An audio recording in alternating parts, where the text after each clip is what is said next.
name is Gordon Glennister, one of the co-founders to Influencer Strategists, and I'm really, really looking forward to this session today, which is all about the relationship between retail media and influencer marketing. Now, with me on this session today, we have Pieter Grunwald, who is the CEO of Infinity Influencer, Daria Belova, who is ex Nestle, founder of Spruce Marketing, and Pierre Casatro, who is the Global Chief Marketing Officer of Humans. I'm just thought I'd give you a few little stats just before we get into the weeds of the subject, because actually, when you start to look at the growth of retail media, it is quite phenomenal.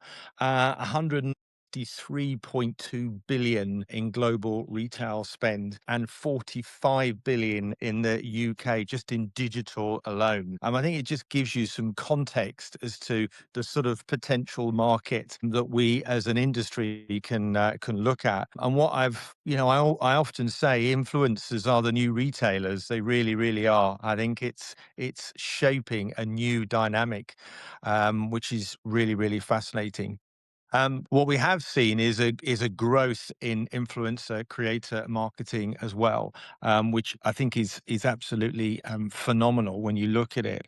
86% of marketers plan to partner with influencers in 2025. 38% of Americans have made a purchase based on influencer content in the last year, and 33 billion is the expected influencer and creator spend. If you now move on to the next slide, you can see here data and performance attribution really making a profound difference when it comes to first party purchase data, as opposed to, going through some of the marketplaces where they own that data. And of course, social commerce. And we actually saw that, didn't we, recently with some of the expansion with TikTok and TikTok Live as well. So anyway, let's get into the weeds of the subject now, and I'm going to start my first question with Peter, really, which is about setting the context. So, why do you think retail media and influencer marketing is converging now? What do you think has changed in consumer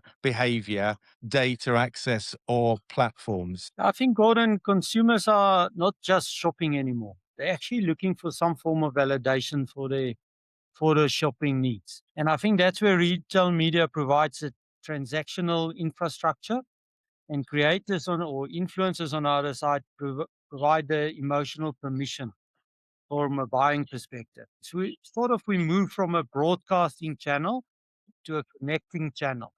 And that's what we've always say is, your influencers tend to leverage the trust that they enjoy with audiences. And you now see that working their way through to the transactional element from a retail perspective. Yeah, absolutely. Absolutely. And what do you think? How do you see this sort of fusion and creator content, fundamentally changing between that and performance marketing? Well, the fusion of changes between performance, the bridge that's being crossed is that trust gap, which I touch on. Because retail data tells us where the customer is, what they buy, but creator content tell us how to talk to them, how to connect to these individuals in these communities. So I think that's the bridge that's taking place. So what I've seen on the retail side is, you can have all the data, you can have access to the customer audience and stuff, but we need content to engage them. And it started off with a lot of branded content, but then when these retail media channels started seeing what influencer content is doing on social, it's almost like they said, we want to have more of that as well. So I see that that's where a lot of working together will be is the creator content map or link to their access to audiences and data. Absolutely. Daria, I'm quite keen to get your perspective on this. Do you think, is this convergence more about driving conversion, improving attribution, or strengthening brand trust? I think that you mentioned a very important point here is that retail media is growing, and it means that for retailers, retail media becomes really serious big business pillar in terms of the margin. And they are selling their retail marketing services for different brands in different categories. And usually what retailer media is on-site activations.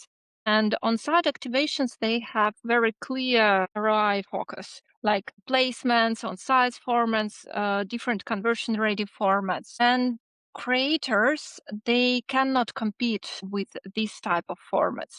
And they are really great primarily for image, for awareness, for working on the level of deeper insights, like, I don't know, niche persuasions, for example, working with the Gen Z audiences. And performance metrics, they can look weaker versus on-site retail media. So when we talk about performance, retail media is about this short time conversion when shoppers are already on platform.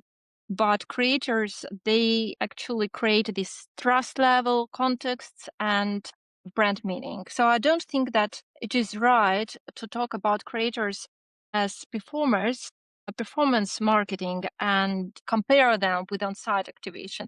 It can create disappointment for the brands and for other players of the market. Absolutely. Yeah, I couldn't agree with you more. Pierre, keen to get your perspective on creator content and retail data specifically. So, how do you think retail data can enhance influencer content without compromising authenticity?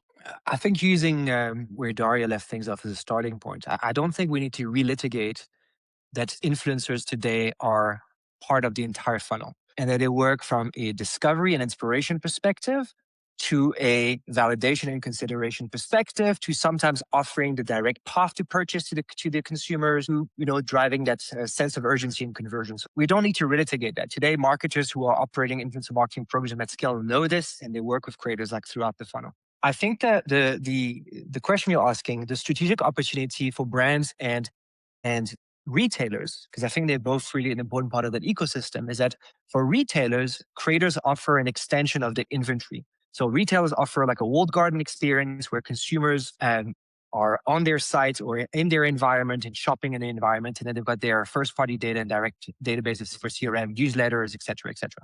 But what creators allow them to do is extend that inventory and use social, like mapping their audience to social media audiences and being able to target their consumers through creators in that space. So it's extending the inventory, extending the way that they can work with brands by offering either a solution of created content to a brand or allowing brands to target using their retail media data, their consumers, and driving back to their store. So it's a commercial opportunity to have more inventory to sell. On the brand side, it's the opportunity for measurement and for targeting and retargeting of consumers that might be buying your competitor's product, might be in segment, but not necessarily buying your product. So depending on what the retailer has from an inventory perspective and a data targeting capabilities perspective, it's an opportunity to overcome one of the challenges of influencer marketing when you're purely doing it organically, which is that you don't control who sees your content, when they see your content, and where exactly in the funnel they are.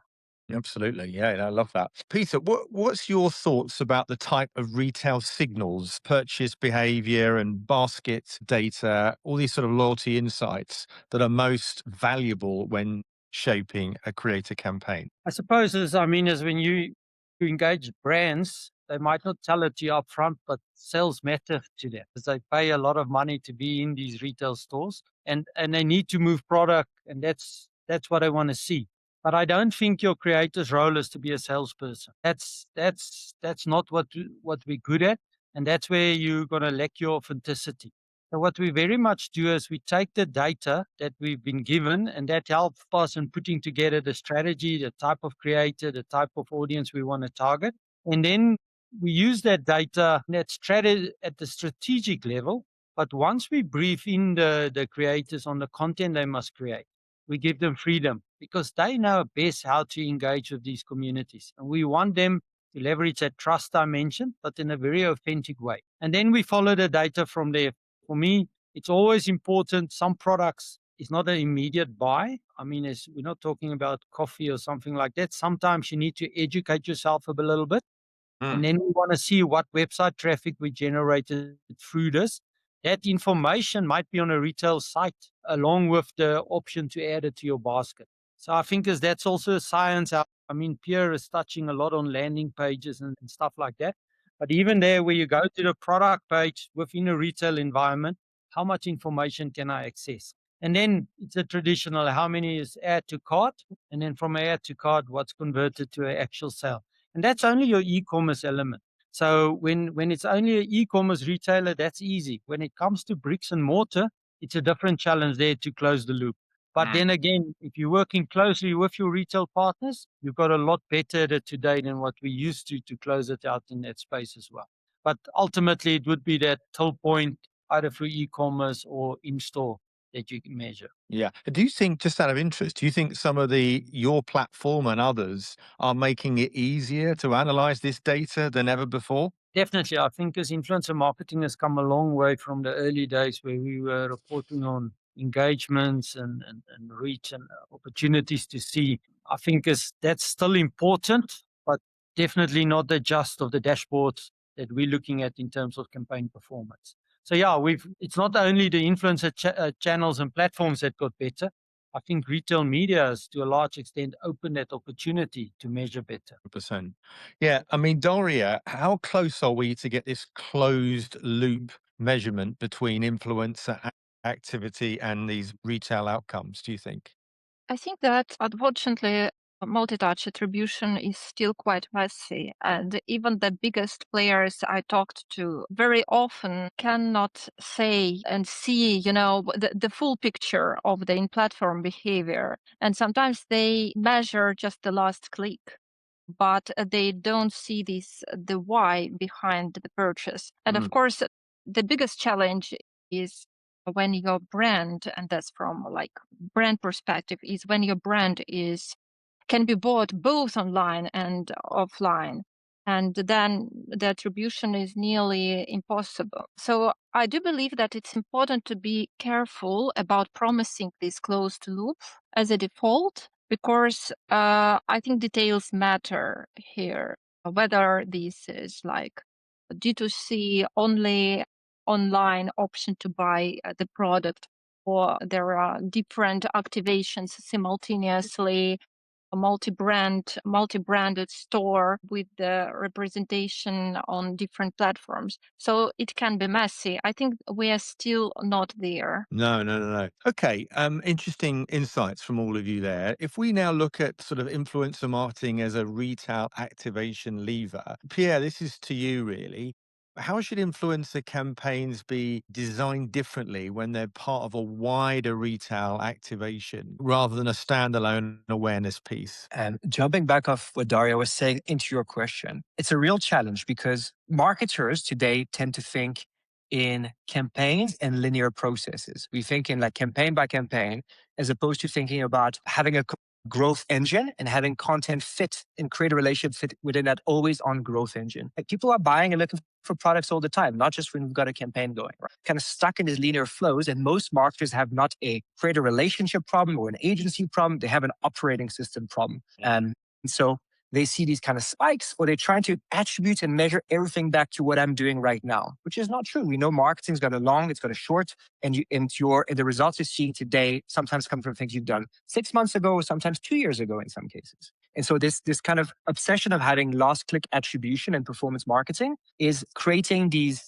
kind of false ends and false results in influencer marketing. And so I'll give you an example. We work with this brand called First Aid Beauty, which is a D2C brand in the US, big beauty D2C brand there. And they have a Shopify store, and they started a TikTok shop. And the TikTok shop was showing like a flat ROAS, a pretty kind of break-even ROAS. But what wasn't being measured is that consumers were going and discovering the product on TikTok. Some were buying it there. Most were closing the app, opening Amazon, and using their Amazon Prime account to order it there. And so if you're thinking linear, if you're thinking that the systems that you're designing are the ones that consumers are going to follow, you're not looking at the overall uplift. You're not looking at, you're not putting yourself really in the shoes of the consumers and being a scientist and trying to identify how things are moving, as opposed to just following this linear campaign flow of I'm designing things, therefore people will behave the way I assume they will behave. You're actually missing out on, you're kind of confusing the forest for the trees. Yeah. And on that, I mean, where do you think influencers add the most value in the retail funnel? Do you think it's in the discovery, the consideration, or the conversion stage? I think it's all of them. I think it's all of them, and they are. And you're going to follow like a recommendation. From here, Peter referred to influencer marketing as just a modern form of word of mouth, and it is true. A friend can influence you by making you discover a product. A friend can influence you by saying, hey, I'm going shopping now. I want to come with me. Or, hey, I've got a 2-for-1 voucher. You want to come with me? Yeah. There are different times in the funnel that a friend and somebody you trust can influence you.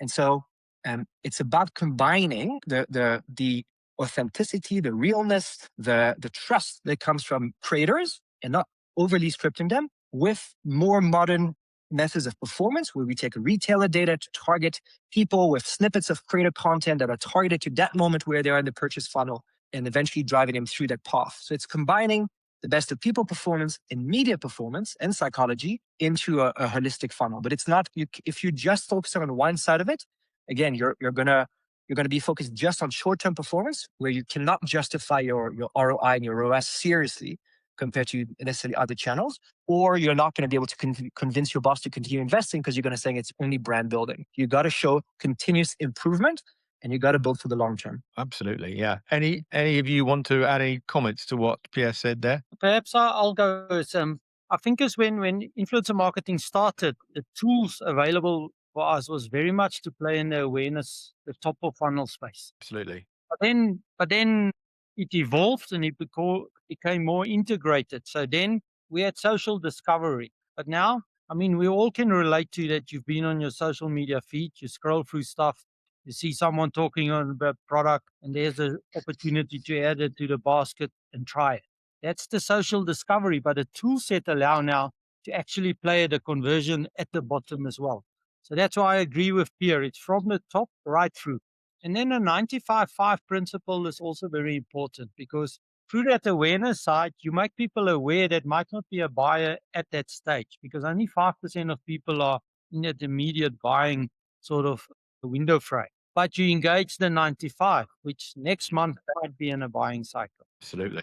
If the tool set is there that I can add to cart and check out, I mean, really making it easy for the consumer in that regard. Daria, did you just want to add anything more before I move on? Oh, yeah, just wanted to add that now we can see more and more retailers which develop like creator profiles on site so that shoppers could get inspiration directly on their platform and it looks more authentic versus like modeling, like these polished views, and it feels more like community. And often they hire micro influencers or UGC creators and they post outfits that just like on these retailer sites and app, and they create this authentic connection with the shopper. It's quite valuable in terms of the brand image for the retailer and for the brands, of course. It looks quite native in the setup, how like younger generations at the moment expect to see, for example, apparel, but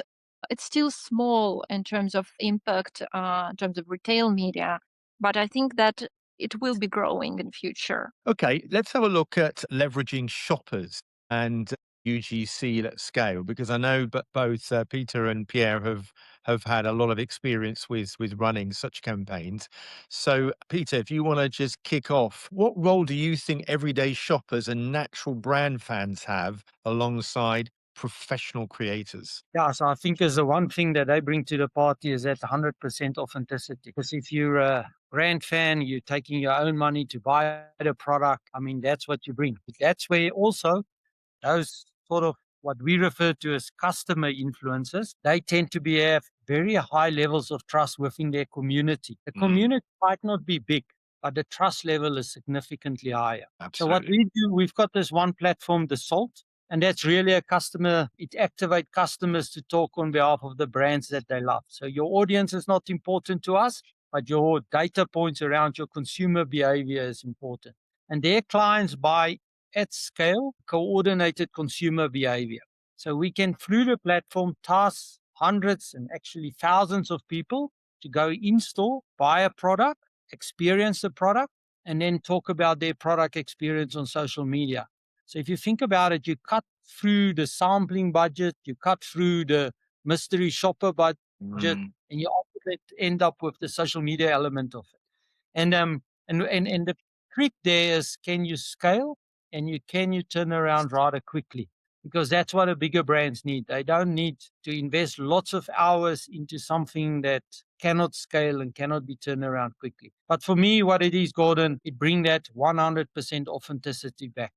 I'm not talking about something that I received in a gift box. I actually went and I bought it and I experienced it. Love it, love it. Pierre, we talked about the campaign when we did that interview, didn't we? I think you did it in South Africa. That was so successful using, do you want to just share that example? Was it Zara? I can't remember. Was it Zara? Oh, we spoke about Zara. Zara was, a very long time ago in South Africa, but at their early onsets of e-commerce in South Africa before COVID, so it was already e-commerce, but it wasn't such a kind of a popular and as big as it is today. South Africa's sometimes, at least on the e-commerce adoption, has been lagging behind other markets. And leapfrogging in other aspects. Zara was a challenge of launching an e-commerce store in a market that was already where influencer marketing was nascent, but there was a playbook. The playbook in South Africa at the time was find a few big celebrities. A PR agency would find a few big celebrities and invite them to a launch event. And Zara wanted to do something different. One of their competitors at the time, H&M, had launched using European models on their billboards. And so there was a lot of backlash about using these models and not using local people. So Zara decided that they wanted to do something else and they wanted to be representative of South Africa and for every type of customer to be able to see themselves. And so they invited very small creators. They weren't existing Zara e-commerce users, but they posted sometimes about Zara clothing they were wearing because the e-commerce store had been launched. And they invited them to a VIP online experience essentially a few days before the store launched. And so they got a beautiful invite and they got treated to like a real celebrity treatment as part of the online experience. And they posted about it. And again, it was kind of a very special moment. And I don't think it's easy to reproduce today. But a lot of then celebrities said, why am I not invited? Why am I not part of this experience? And so it became like a big trending conversation as to why Zara was choosing to work with micro and nano influencers. It was back in 2018, 2019. So it was a different time than it is today. If you don't mind, I just want to say, because this was a campaign I was speaking about, and Jaran loves practical advice, as he reminds us kind of very often. And I think a really good starting point to this conversation is if you are an e-commerce player, if you're working with retailers, as in you're selling products and not necessarily like a B2B solution. And understand that consumers, as Peter said, are in your market at different times. And so you absolutely cannot be thinking in campaigns. You can be thinking in different creative expressions, but today content quality works. And circling back to earlier, most brands today have an operating system issue. They are going from campaign to campaign. They have a start and an end date of the creator. They have a start and an end date for their activities. There's influencer marketing, especially when it's tied to e-commerce, needs to be thought of as an ongoing activity and an operating system, a growth machine that can generate content that can move into paid media and be an ongoing cycle. So I know we have a tendency as marketers to speak about campaigns, but especially in this world, it's a confusing term because a lot of people think that I'm a start and end and judge it by the time it ends. And that is not the recipe for success in this space. Something is off with your audio, Gordon, but I think you, Daria, about your doing it. Yeah. Can you log in and out, please? Not working. I think what was a question to me, I think so, about the UGC. So I totally agree that we shouldn't measure like on campaign level. I agree with Pierre. And I would say that it never worked actually because, and I think that Peter mentioned it, that for some products, the cycle of the decision the consumer makes can be quite long and you cannot measure it directly. And especially when you have this additional layer to advertising and other like PR activations, and you also have the layer of influencers, then it becomes even more challenging thing. But in terms of the UGC, I just would like to add that even in food retail and even in traditional stores, we see that everyday shoppers creating their UGC videos and posts, they can help to create a word of mouth and especially around new products. And by doing this, they drive traffic to the stores. And we can see quite a lot of examples like this in different markets. And I would say that, for example, in the Northern Europe, we see this chain Normal. They use UGC a lot when they introduce new products, just shoppers just keep posting them, and it creates new traffic waves to the stores. So UGC is definitely working, and it's more like continuous, not like campaign. I totally agree. That's like growth machine, continuous approach to this, like always on. Thank you. I'm sorry if I've had some audio problems here. It's been a bit of a challenge today. I want to have a look at paid amplification and media integration, if I may. And I want to come back to you, Peter, here.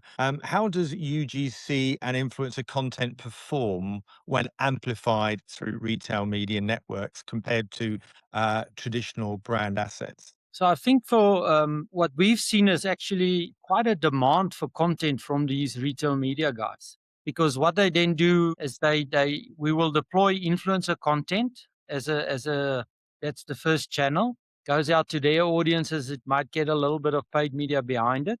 Then that same content is put to use by the retail media guys through their targeting mechanisms, and that's another form of distribution. Because remember, they are very hungry for content, and the brands cannot provide them with sufficient content quickly enough for their campaigns to kick off. So they deal with us directly to have access to that content, and that's the second layer where they play it. And then the third layer is where these e-commerce platforms, now at your product level, you actually can access the influencer content there. So when you click through to a product, before you're adding it to cart, you can see an influencer talking about the product and maybe explaining the product to the audience. So I think from a sweating the content perspective, as long as your usage rights is in place, it's actually quite an efficient way to utilize that content that's been briefed in initially to the influencer to create. Yeah, now I wanted to just ask you, Daria, what your thoughts around that specifically are as well. I think that if we look at it purely from retailer point of view, usually like even amplified created content often won't beat like pure on-site conversions and mechanics directly if you look at this kind of collapse from purely performance point of view. But creators and UGC activations, they improve engagement and they definitely create this creative relevance, especially if it's some seasonal moments or brand storytelling that lifts on-site performance indirectly. And for example, when I talked to Zalando, they told me that there are brands which are trying to reposition their products for younger audiences, and they are seeking for collabs with the creators for this purpose, just to be more relevant for some other groups of consumers and shoppers. Yeah, absolutely. No, thank you. Pierre, what's your thought about sort of paid amplification and, bringing all the different media in to specific campaigns? Again, it depends on which market you're talking about.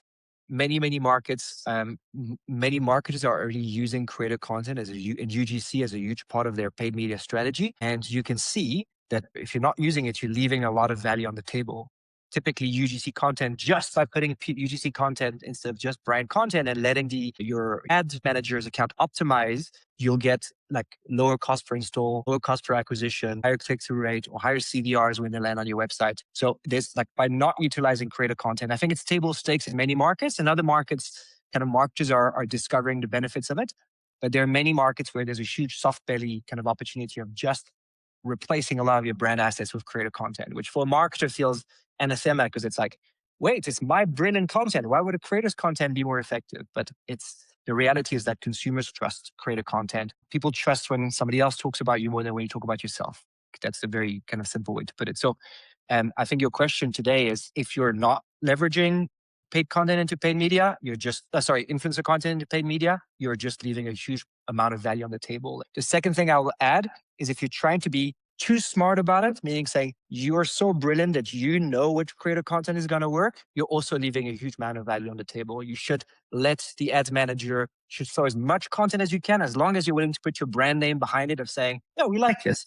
It doesn't have to be your content, but just, you're not going to promote somebody who's doing something you really can't stand behind, but just throw as much content at your ads account as possible and let the AI optimize for you. Yeah, absolutely. I mean, my sort of final questions really are all about measurement, attribution, and ROI, because I think that's the most important question that everybody really wants to know about. I guess I'm going to ask the same question to all of you. What does success look like when we measure influencer marketing, retail activations? What are the sorts of things that we need to ensure put in place and presented to brands right at the outset? If I start with you, Peter. Yeah, like I mentioned earlier, I think it's very important that at the end there is a measure. How can I call it? That there's a line through to a measurement at the till point. Just on in terms of technology, we've recently played with a couponing system that you put in the mobile wallets of the user. And it's not necessarily that you give extra discount on the product, but that maybe enter you into a competition or something like that. But the great thing about that is when that QR code is scanned at till point, immediately I can report back on the sale. It's not like I need to wait for a retail system to produce sales numbers to me. So I think there's a solve for the bricks and mortar. The e-commerce site is very easy. And ultimately, before that, there's other data points that's important because if I send you to sites that you don't convert, there's conversations that need to take place. I've created the interest in the product. Why hasn't it converted? And then we normally will advise our clients we need more research or consumer surveys around this because we need to understand this problem. Because you can't throw money at getting people to your virtual store, but you don't convert them. Similarly, if I come to your bricks and mortar store, I got you there, but you ended up buying the product below your product for one or other reason. More consumer surveys need to be done in that regard. But at least you've got that data points to start having those conversations because in the absence thereof, everyone is speculating. So that's just the one thing. And then, Pierre, just to touch on your earlier comment around don't think you're that brilliant to pick the right piece of content. That's something that amazes me to today. You never know which are the winners. And the reason for that is because we judge it through our eyes, through my age group, my demographic. That's how I judge content. But audiences judge it from a relatability perspective. And I always challenge the clients to say, listen, let's try and pick a winner and see who's right at the end of the day. But I've given up on that. That's really wonderful thoughts. Daria, what would you like to add? I think that what's important in terms of the measurement perspective is to convince brands and retailers not to look only on performance metrics, but to look on brand level as well in combination of the performance metric and what's going on with the brand in terms of the brand image, brand perception, like whether the audience really wants to buy this brand, if they are ready to recommend it. Also mentions as well as UGC created spontaneously by users, by shoppers, not by influencers. And I just always remember there was a report from YouTube, and the report told us that if you ask Gen Z, they will say, the majority of them will say that they identify themselves as creators. Everyone is a creator. And it means that for me, the success is when you see your brand in this kind of content. If everyone is a creator, it's really like the ultimate goal for many brands to be mentioned, to be shown, to be shared. And I think that, Peter, you mentioned that it's like more than word of mouth. And I do believe that collaborating with the influencers in relation to retail media, we can amplify this word of mouth. Absolutely. Pierre, what's your thoughts on sort of measurement ROI? Very aligned to what Daria has just said. And you essentially you have to triangulate between three things. You have to triangulate between attribution, which you can do on a last click or coupon basis, but even those have coupon has leakage, like you don't know where it went. And last click obviously is the most restrictive version of what you can do. You need to look at overall uplift, but then you can't attribute it. So if you're trying to see which creator created uplift, the overall uplift is really difficult to look at. But you have to look at that uplift, otherwise you're missing like part of that attribution. And then you have to look at halo effect. You have to look at how one channel is interacting with other channels and where consumers are going. So you have to kind of look at all three of these things to get an idea of the truth. And you have to understand that only a small percentage of your consumers are in market now. and understand what the buying life cycle of your product is. That if you know that only 5% of your consumers are at market now, then you should see you seeing 5% of your results now, right? And so you can look at the long tail of that as a result. Yeah, I love that. And of course, when are they in market? You know, we know that quarter four is an important sector for many industries, but not all. You know, holidays, for example, are booked often in January. So it's also about knowing when the peak times of your customers' products are, aren't they? That we can translate accordingly. This has been great.